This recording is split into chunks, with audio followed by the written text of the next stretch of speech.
In the lush green valley of Aldermore, nestled between towering mountains and a crystalline river, stood a magnificent castle of white stone and gold spires. Within its opulent walls lived Princess Amara, whose beauty was matched only by her arrogance. With hair like spun copper and eyes the deep blue of twilight, she had been told of her perfection since childhood, and it had shaped her into a woman who believed herself above all others. "No, father, absolutely not," Princess Amara declared, pacing across the throne room's marble floor. Her emerald gown trailed behind her like a serpent. "Lord Rothwell's son. Have you seen how he laughs? Like a donkey braying at the moon." King Edmund sighed, stroking his graying beard. "Amara, you've rejected every suitable match in 3 kingdoms. Lord Rothwell controls the eastern trade routes. It would be a beneficial alliance." "Beneficial for whom?" "Not for me, certainly." She turned to the window, gazing down at the village below with disdain. "I refuse to settle. I am a princess. I deserve perfection." The king exchanged a weary glance with his advisor, Lord Percival, a man who had watched Amara grow from a sweet child into this imperious young woman. "Your Highness," Percival ventured, "perhaps you might consider meeting some of the village men at tomorrow's festival? Not all nobility possesses noble hearts, and not all commoners lack refinement." Amara's laughter was like silver bells, beautiful yet cold. "The village men? Blacksmiths and bakers with flour in their hair? Farmers who smell of their animals? I think not." That evening, as her lady's maid Beatrice brushed her hair, Amara studied her reflection in the silver mirror. "They say the butcher's son will try to present me with flowers tomorrow," she said with a smirk. "As if I would touch anything from his calloused hands." Beatrice's eyes met Amara's in the mirror. "Thomas is kind, Your Highness. He saved my younger brother when he fell into the river last spring." "Kindness doesn't make him worthy of a princess," Amara replied dismissively. The next day, the village square bustled with activity. Colorful banners hung from every building, musicians played lively tunes, and tables groaned under the weight of food and drink. Amara arrived in a carriage of polished wood and gold, her entrance causing a hush to fall over the crowd before they erupted in cheers and bows. As predicted, a procession of young men approached throughout the day. The miller's son, Roland, offered her a poem he'd spent weeks perfecting. She read 2 lines before crumpling it and letting it fall to the ground. The blacksmith's apprentice, Gareth, presented a delicate silver bracelet of his own making. She claimed to see a smudge and refused to touch it. Thomas the butcher's son did indeed bring flowers, wildflowers gathered from the meadow at dawn, arranged with care and tied with a ribbon that had cost him a week's wages. "How quaint," she said, loud enough for all to hear. "But I prefer roses from the royal gardens. These smell of common earth." By day's end, not a single man in the village remained who hadn't felt the sting of her rejection. King Edmund watched from the shadows, his heart heavy. Something would have to change, and soon. The morning after the festival, an unfamiliar wagon rolled into Aldermore village. Unlike the ornate carriages of visiting nobility or the weathered carts of traveling merchants, this one was simple yet well-crafted, pulled by a magnificent black stallion that drew admiring glances from the villagers. The wagon's owner introduced himself as Thorne, a wandering craftsman specializing in glasswork. With dark hair that fell in waves to his shoulders and eyes the color of amber, he carried himself with quiet confidence rather than practiced nobility. His hands bore the calluses of honest work, yet his speech betrayed an education beyond that of a common tradesman. "We welcome all skilled artisans to Aldermore," announced the village elder, Matilda. "The east corner of the square is yours for the duration of the summer market." Within hours, Thorne had erected a modest stall displaying glass creations that captured and transformed sunlight into dancing rainbows. Children gathered around, mesmerized by delicate animals and fantastical creatures that seemed almost alive in their crystalline forms. News of the stranger's extraordinary work reached the castle by midday. Princess Amara, initially dismissive, found herself curious when her lady's maid Beatrice described a glass butterfly so realistic it appeared poised to take flight. "Perhaps I shall commission something suitable for the royal collection," Amara announced, though in truth, she was simply bored with the castle routine and eager for distraction. Her arrival at the marketplace caused the usual stir, villagers bowing, merchants calling out their finest offerings, young men straightening their posture in desperate hope. All except one. Thorne continued his work, gently shaping molten glass with metal tools, seemingly oblivious to the princess's presence. "You there, craftsman," Amara called, unused to being ignored. "I wish to see your finest pieces." Without looking up from his work, Thorne responded, "Once this piece is complete, your highness." Glass waits for no one, not even royalty. A collective gasp rippled through the crowd. No one spoke to Princess Amara with such casual disregard. "Do you know who I am?" she demanded, color rising in her cheeks. Finally, Thorne looked up, his amber eyes meeting hers without the usual admiration or fear she inspired in others. "Of course. You're the princess who believes herself too good for her own kingdom's people. Your reputation precedes you, your highness." For perhaps the first time in her life, Amara found herself speechless. This commoner dared to speak to her with neither flattery nor reverence, but with a directness that felt like a splash of cold water. "How dare you speak to me this way? I could have you removed from the village with a single word." Thorne simply shrugged.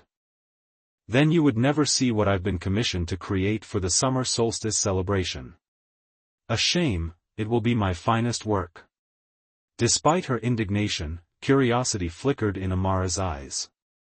Who would commission such work without royal approval? "Your father, the king," Thorne replied, returning to his craft. "He appreciates beauty without requiring it to bow before him." Amara stormed away, her entourage scrambling to keep pace. Yet throughout the day, her thoughts returned to the impertinent craftsman. No man had ever spoken to her so plainly before, treated her as simply a person rather than a prize to be won or a princess to be flattered. That evening, disguised in a simple cloak, Amara slipped back to the marketplace. Most vendors had closed their stalls, but a warm glow emanated from Thorne's tent where he worked late into the night. She watched from the shadows as his strong hands created impossible delicacy, transforming formless material into something magical. "Spying is beneath a princess, isn't it?" Thorne called out without turning around. Startled, Amara stepped forward. "How did you know it was me?" A smile played at the corner of his mouth. "I didn't. But now I do." For the first time in years, Princess Amara laughed, a genuine sound of surprise and grudging admiration, not the practiced, cold laugh of the court. Something shifted in her heart that night, though she was far from ready to acknowledge it. King Edmund's patience had finally reached its limit.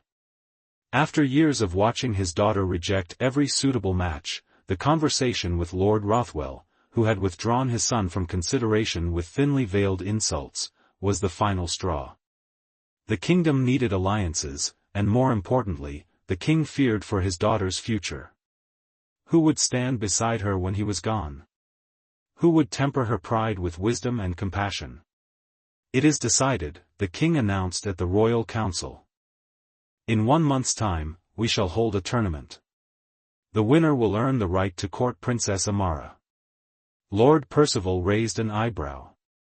"And will Her Highness agree to this arrangement?" The king's expression hardened. "She will accept the winner as a suitor or forfeit her claim to the throne. I will not have Aldermore ruled by someone who cannot see beyond her own reflection." When Amara learned of her father's decree, the castle walls practically shook with her fury. Vases shattered, doors slammed, and servants scurried for cover. Yet the king remained unmoved by her protests. "This is medieval, barbaric," she shouted. "You cannot simply award me as a prize in some primitive contest of brute strength. The tournament will test more than strength, the king corrected calmly. There will be challenges of wit, wisdom, compassion, and yes, skill at arms, all qualities needed in a future king. You need not marry the victor immediately, but you will give him fair consideration. Amara's mind raced with plans of sabotage. She would make the tournament so miserable, so impossible, that no man would want to claim the prize. Over the next weeks, proclamations were sent throughout the kingdom and beyond. Nobles, knights, merchants' sons, and even commoners flocked to Aldermore, drawn by tales of the beautiful princess and the chance to win a royal bride. The village swelled with contenders, and the blacksmith worked day and night repairing armor and forging weapons. Amara noticed, with irritation, that one name was conspicuously absent from the registration rolls, Thorne. Despite herself, she found excuses to pass by his workshop daily, watching as he crafted an enormous glass sculpture beneath a concealing cloth. The summer solstice centerpiece, the talk of the village, yet she had not been permitted to see it. Not participating in the tournament, she asked casually during one such visit, having dismissed her attendants to speak with him alone. Thorne continued working, his skilled hands never pausing. I have no interest in being the next target of your disdain, princess. You assume you would win, she noted with a raised eyebrow. His amber eyes finally met hers. I assume nothing. But I've yet to meet a woman who values being treated as a trophy. His words lingered in her mind as the tournament began. True to her plans, Amara did everything possible to undermine the proceedings. She suggested nearly impossible challenges, riddles with no answers, tests of endurance in the summer heat, an archery contest during an unexpected rainstorm. Yet the king added his own twists, revealing deeper purposes behind each trial. During the compassion challenge, contestants were asked to help rebuild a section of the village damaged by recent floods. Amara watched from her covered pavilion as men of noble birth removed fine garments to labor alongside carpenters and masons. Some worked diligently, others merely pretended, and a few refused outright. To her surprise, she spotted Thorne among the workers, though he wasn't an official contestant. When questioned by the royal steward, he simply replied, "My neighbors need help. That requires no tournament." The king, overhearing this exchange, made a quiet notation in the official ledger. Later that evening, Thorne received formal notice of his entry into the competition. I did not register, he protested when Amara confronted him at his workshop. My father added you, she replied. Apparently, helping without expectation of reward impressed him more than the preening of a dozen noblemen. Thorne set down his tools with a sigh. And what does the princess think? For once, Amara found herself without a cutting remark. I think. She began, then paused. I think someone who builds rather than boasts might be worth listening to. Their eyes held for a moment too long, something unspoken passing between them, a recognition, perhaps, that beneath the princess's arrogance and the craftsman's reserve, two people were actually seeing each other for the first time. As Thorne turned back to his mysterious sculpture, Amara departed with confusion swirling in her heart. The tournament continued for another fortnight, and despite her initial plans, she found herself watching with genuine interest as the field narrowed. Particularly, she noted with a mixture of annoyance and fascination, whenever Thorne competed, always with reluctance, always with skill that seemed at odds with his supposed background, and always with a puzzling lack of interest in impressing her. It was becoming increasingly difficult for Princess Amara to maintain her indifference when her heart quickened every time a certain amber-eyed craftsman entered the arena. The final day of the tournament dawned with an unexpected crisis. Messengers arrived at dawn, their horses lathered with sweat, bearing news that chilled King Edmund to the bone. The neighboring kingdom of Westervale had dammed the river upstream, cutting off Aldermore's water supply in a bold attempt at forcing a disadvantageous trade agreement. With the tournament's final challenges postponed, an emergency council convened. Princess Amara, for once, insisted on attending rather than concerning herself with which finalist might win her hand. "This affects our people directly," she argued when her father seemed surprised by her interest. "I should be present." The council chamber buzzed with panic and outrage. Lord Rothwell advocated for immediate military action. Others suggested diplomatic envoys or costly concessions. Through it all, Amara noticed Thorne standing quietly near the back of the room, his expression thoughtful rather than fearful. When the king finally acknowledged him, asking why a mere craftsman attended a royal council, Thorne stepped forward with unexpected authority. "Your Majesty, I grew up near the headwaters of the River Aldrin. The dam they've constructed cannot hold for more than a fortnight. The spring melt makes the current too powerful. They're bluffing, hoping you'll concede before nature intervenes. And how would a glassblower know such things?" Lord Rothwell sneered. "Because," Thorne replied evenly, "before I became a craftsman, I studied watershed management with the river masters of the Eastern Isles." King Edmund leaned forward. "You seem unusually well educated for your trade, Master Thorne." Thorne hesitated, then with a deep breath, responded, "Perhaps because I was raised to govern a kingdom, not merely to trade within one." The council erupted in confusion as Thorne revealed his true identity: Prince Theodor of Nordhaven, third son of King Alaric, traveling incognito to understand the neighboring kingdoms not as a royal visitor shown only the best facades, but as a common man who would see the truth. Amara felt as though the floor had dropped from beneath her. A prince? All this time? Her mind raced back through their every interaction: his lack of deference, his unusual education, his skillful performance in the tournament's nobility-centered challenges. "You deceived everyone," she accused when they had a moment alone, the council having dispersed to prepare for negotiations with Westervale. "You made me believe you were a commoner." "I never claimed to be anything but myself, Thorne, Prince Theodor," replied calmly. "I simply didn't announce my title." "Much as you are more than your crown, princess. Why enter the tournament at all if you had no interest in winning?" His amber eyes softened. "I didn't say I had no interest in winning. I said I had no interest in being another rejected suitor. My father sent me to assess potential alliances. I chose to understand the heart of Aldermore before committing to its future queen." Amara turned away, confusion and anger warring within her. "So you've been assessing me? Finding me wanting, no doubt. I found you exactly as rumored, proud, difficult, and dismissive," he acknowledged. "But I also found someone intelligent enough to question her father's counsel, observant enough to recognize talent regardless of station, and recently, compassionate enough to worry about her people during a water crisis rather than her potential marriage." Before she could respond, messengers arrived requesting their presence. Together with King Edmund and a small contingent, they would journey to the disputed dam, Theodor for his expertise, Amara as royal representative while her father managed affairs at home. The 3-day journey forced Amara and Theodor into close proximity. As they traveled, he shared stories of his own mistakes, including a youthful arrogance that had almost cost him his father's respect. Gradually, Amara found herself sharing her own fears, of disappointing her father, of marrying someone who valued her crown more than her mind, of ruling alone. At the dam site, negotiations quickly deteriorated.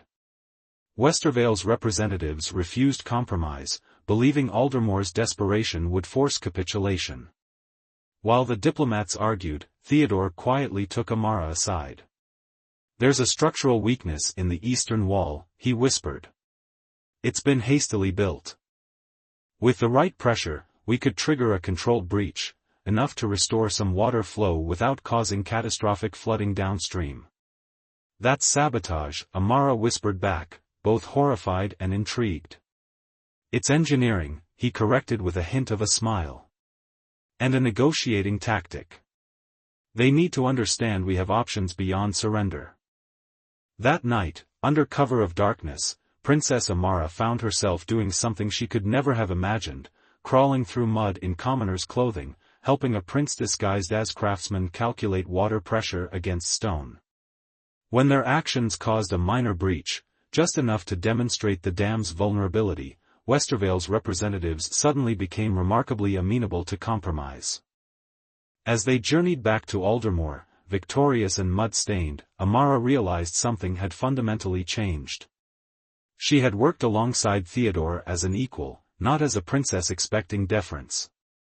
For perhaps the first time in her life, she had earned respect rather than commanded it. And more unsettling still, she found herself hoping that Prince Theodor of Nordhaven would be the tournament's victor, not because of his title, but because in his eyes, she saw herself reflected as the queen she could become rather than the princess she had been. Retry. Princess Amara stood before her mirror, but this time, she barely noticed her reflection. The woman gazing back at her seemed both familiar and foreign, the same copper hair and twilight blue eyes, but something in her expression had softened. The journey back from the dam had given her much to contemplate, and the tournament's final challenge loomed ahead that afternoon. "Your gown is ready, Your Highness," Beatrice said, holding up an elaborate creation of silk and pearls. Amara shook her head. "No. Bring me the blue one instead, the simpler design." Beatrice couldn't hide her surprise. The blue gown, while finely made, lacked the ostentatious embellishments Amara typically favored. It was elegant in its simplicity, like clear water rather than gilded wine. As trumpets announced the tournament's final challenge, for contenders remained, Lord Rothwell's nephew Damien, sent in his cousin's stead, Sir Frederick, a celebrated knight from the eastern provinces, Baron Wesley, a charming diplomat known for his silver tongue, and Prince Theodor of Nordhaven, now openly acknowledged by his true title and position. The challenge, designed by King Edmund himself, was unexpectedly personal. Each finalist would present a gift to the princess, not a token of wealth or power, but something that demonstrated their understanding of who she truly was and who she might become as queen. "This test," the king announced, "is not about impressing the court or demonstrating status. It is about seeing the person behind the crown, and being seen in return." Damien presented an ornate tiara, boasting of the rare gems and master craftsmanship. Sir Frederick offered a finely crafted sword, claiming a queen should be able to defend herself and her realm. Baron Wesley delivered a detailed marriage contract outlining the political advantages of their union, complete with flattering poetry about her beauty. When Prince Theodor's turn came, he carried no visible gift. The court murmured in confusion. "Your Highness," he began, addressing not the king but Amara directly, "my gift cannot be wrapped in silk or displayed on a pedestal. What I offer is this." From his pocket, he withdrew a simple glass vial containing water. "This is from the river Aldrin, taken at the moment we restored its flow to your kingdom. It represents what I believe you truly value, not power for its own sake, but the responsibility that comes with it. I saw a princess willing to crawl through mud to protect her people's water supply. That princess doesn't need jewels or weapons or political treaties. She needs someone who sees her courage and matches it with his own." Amara's hands trembled slightly as she accepted the vial. Through the clear glass, the water caught the light, creating tiny rainbows, reminiscent of his glass sculptures that had first captured her attention. The king stood to announce the victor, but Amara raised her hand, requesting permission to speak.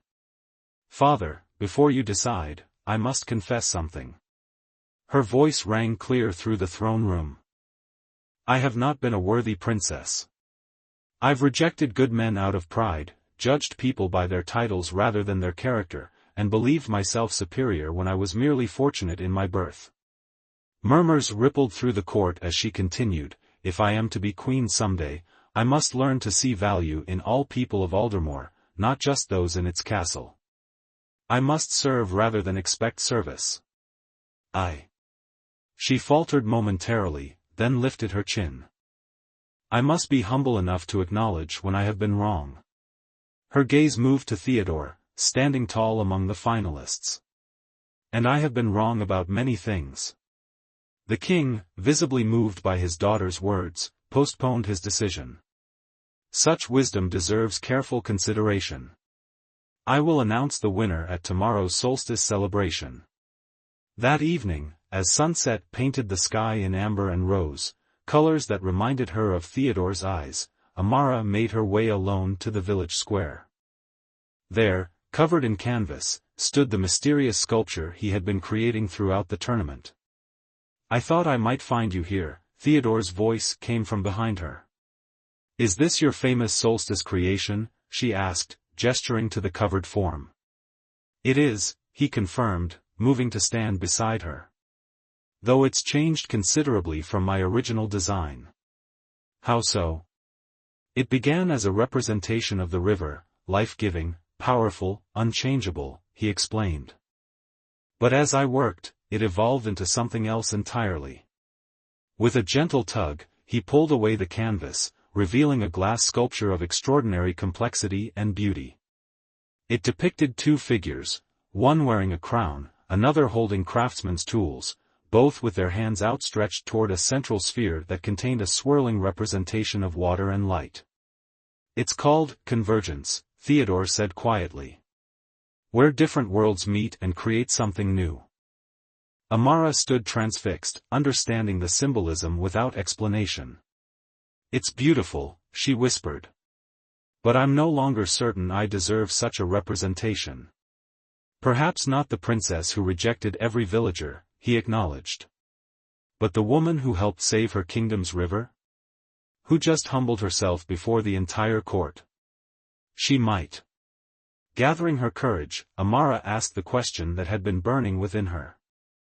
"If my father chooses you tomorrow, will you accept?" Theodor turned to face her directly. "I won't accept a political arrangement or a tournament prize," he said firmly. "But I would be honored to court a woman who has the strength to change, to admit her mistakes, and to see people for who they truly are rather than the titles they carry." "Even if that woman once dismissed you as a common craftsman?" she asked, her voice barely audible. "Especially then," he replied with a smile, "because it means she's learned what truly matters." The next day, as the summer solstice sun reached its zenith, King Edmund announced his decision. Prince Theodor of Nordhaven had demonstrated not only skill and wisdom throughout the tournament but a rare ability to see the true character beneath royal trappings. "However," the king added, "the final choice belongs to my daughter." The purpose of this tournament was never to force her hand, but to open her eyes to possibilities beyond her prejudice. All eyes turned to Princess Amara, resplendent in her simple blue gown, standing before the throne with newfound grace. "I choose Prince Theodor," she declared, then added with a glance toward her father, "if he will have me, not as a prize won, but as a partner earned." Theodor stepped forward, taking her hand in his. "I would be honored, Princess Amara." As cheers erupted throughout the court, extending into the village where the announcement was relayed, Amara leaned close to whisper, "I'm still learning humility. You may need to remind me occasionally. As you may need to remind me that a prince can learn much from those he once considered beneath his notice," he replied with a warm smile. "We will learn together." That evening, Theodor's glass sculpture, Convergence, was unveiled to the kingdom as centerpiece of the solstice celebration. As beautiful as it was, few noticed that the princess, once so conscious of her appearance and status, paid it little attention. Instead, she moved among the villagers, learning names she had never bothered to remember, hearing stories she had never thought to ask for, and discovering a kingdom far richer and more complex than she had ever imagined from the isolation of her pride. And if the once arrogant princess was seen dancing with both nobles and commoners alike, laughing genuinely for perhaps the first time in years, well, that was the greatest transformation of all. In the years that followed, the story would be told throughout Aldermore and beyond, of how a princess who rejected every suitor finally found her match in a prince disguised as a craftsman, and more importantly, found herself in the process. Their marriage united not just two royal houses but bridged the divide between castle and village, creating a kingdom where worth was measured by character rather than birth. For Princess Amara had learned the most valuable lesson of all: true nobility comes not from bloodlines or titles, but from seeing the inherent worth in every person, including, at last, herself.